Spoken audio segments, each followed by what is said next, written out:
Herkese merhaba arkadaşlar, kanalımıza hoş geldiniz. 2002 yıl mezunlarına selam olsun. Ünlü oyuncu Gübse Özay çocukluk fotoğrafları ile takipçilerini yıllar öncesini görüntüledi.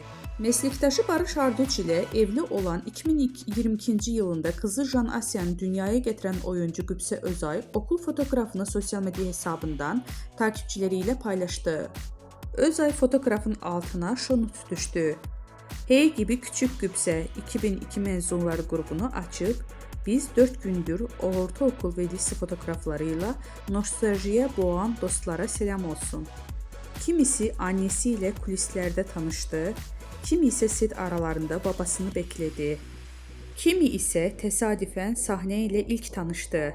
İşte dün tanınmayan, bugün ise ünlü olan isimler ve şaşırtan değişimleri.